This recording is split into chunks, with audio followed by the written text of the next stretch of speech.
Hey, it's Matt. Check out this vise I got here, old Prentiss, number 3.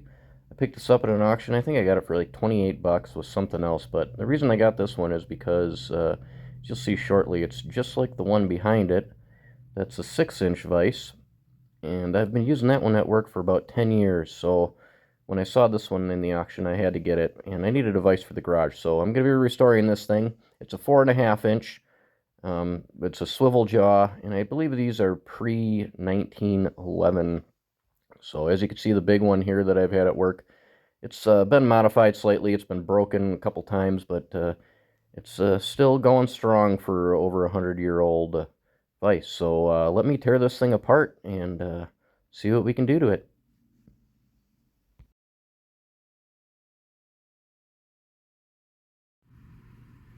Alright, well I finally got it apart. Just wanted to note a couple of things before I took it in to sandblast it.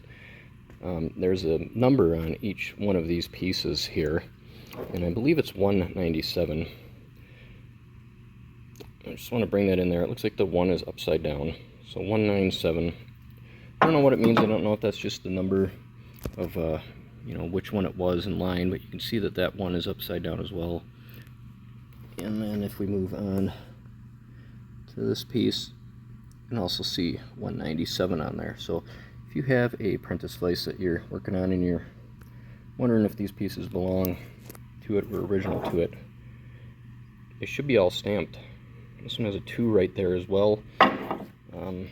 Also notice this says PV Co on it, so if you were missing the identification, marks on here, if this is all worn off, like this one was barely legible. It was filled in with dirt, but scraped it off and was able to read it. But yeah, 197 on all of those, and also the jaws I noticed say I stamped over, but they say B and S on there.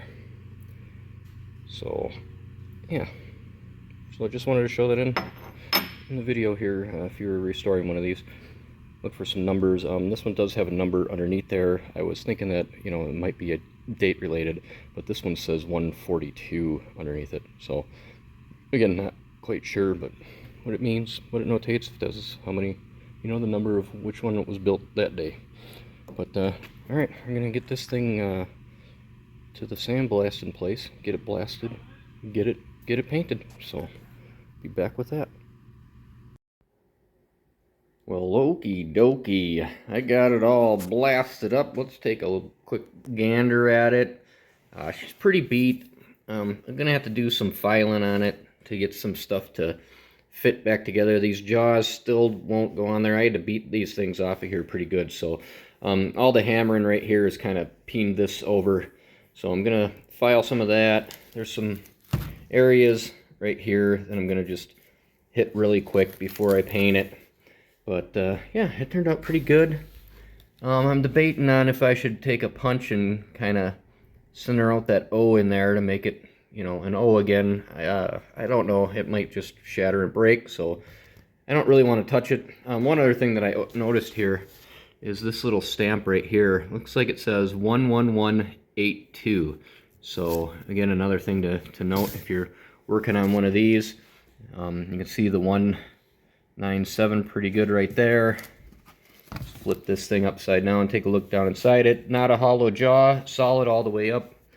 PV Co right there. And then we have the 197 right there. And then we'll take a look at the swivel jaw. That 197 again. 2 stamp in there. And again, it didn't turn out too bad. Some pretty big gashes in there, but I'm not gonna do anything with those. I'm gonna leave that all there. I don't know what I should do, if I should worry about all of this pitting in here. There's a lot of pretty deep holes in this, but I think I can fill most of that in with the paint. There's a pretty big one right there. I know a lot of people like to throw some body fill in there, some Bondo, but I don't think I'm gonna go that far with this. I'm gonna use this, so again, I'm not gonna get too crazy with it. And again, you have some damage to it either way, so not gonna go too nuts. Let's see if I can take a look inside of there. Get inside of that. Good view of it. Not gonna be able to paint any of that. just because of the swivel. It's like I missed a couple of spots with the sandblaster, but oh well. Got it pretty dang good. So I don't know what color do you think I'm gonna paint it? It's not gonna be green like the last one, don't worry. I'm gonna go a little bit more modest with this one. I don't know, what do you think? What color would you put on it? Let me know down below, but whatever, you're gonna find out soon. The next video or the next part of this is gonna be it all painted. So let me get the filing on this thing. I gotta mix some paint up, get a coat on it. Maybe I'll bring you in before it's assembled here and show you with it apart and then put her together. I'll be back. All right, are you guys and gals ready? I got it all done. What color do you think I went with? Any guesses? Any guesses? All right, here we go. There she is. So as you can see, I went with kind of a cream almondy color. And I did that because, if you hadn't noticed already, I didn't do anything with this ball. I just kind of left it. And I did that on purpose. I wanted that brown color. I really like this brownish reddish of that rust on there. And if you look really close, it says oil the screw. And it's really faint. I didn't want to sandblast this. I didn't want to risk getting rid of that.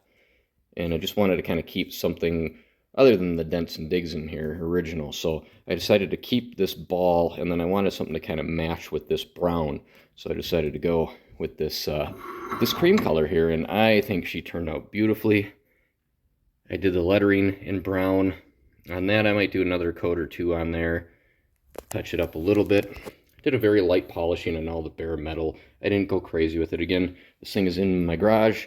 It's going to get used, so not too concerned about it being perfect. As you can tell, I left all of the dents and dings in the jaws and everything. Just did a light sanding and a light polishing on them. But that's what it looks like. I think it turned out pretty dang good. Take a look at it here. And sorry the lighting isn't that great in the garage here. I got a lot of artificial lighting and some natural light coming in, but it's cold out, so I don't want to open the garage and get any more light in there. But what do you think? The only thing I need is this pin here. I got to make that. It's tapered. Tapers down from like 11/16 down to, I forget what. Who knows? I think 1/2 inch. So 11/16 down to 1/2 inch before it goes all the way through to there. So I got to make something for that. But let's see it in action. It does loosen up, and I ended up busting off, I believe, 2 screws in the jaws here, and I had to get them out. They actually came out really easy. I'm surprised. But I got some new jaw screws, and this is the second time I got these jaw screws. Let me get the light in here for you. So there you go. Those are brand new screws. They're Allen head, and I got those off of eBay from a guy. His username is Flies Like a Brick. Just wanted to give him a shout out because the Columbian vise that I got the screws for that from him. And these are a different angle on the taper. They're tapered screws down in there. So I was able to find some different ones and kind of took a gamble. I think he said on his site that they were for a reed. But again, we're all helping each other with this information here. So I let him know that, hey, those screws were the right pitch, you know, the right degree of the angle of the dangle in there, you know. So those worked perfectly in here. So he can add that to there and help out anybody else who's looking for screws for an old Prentiss vise. So, and I don't know if I mentioned this, this vise is pre-1911, I believe. It is a really old vise. And again, it's the same one I had at work that I've used for years. But she's going to get some use in this garage here. Oh, and we'll see this swivel. Swivel's nice and good. It's got a little tight spot there, but it does go both ways. So I'm pretty satisfied with that. I'll probably never use this function of it, but now that I said that, I probably will. But yeah, just got to get a pin in there to lock that in place. Other than that, it's really smooth. There's not a lot of play in here. I could put a washer in there if I wanted to, but we are good to go. It works great. So thanks for watching and coming along with me on this journey. Again, she's a beaut. She's looking good. I like it. I like it in the cream, even though it's gonna get pretty pretty dirty pretty quick here. But that's her. Thanks for watching. Have a good one.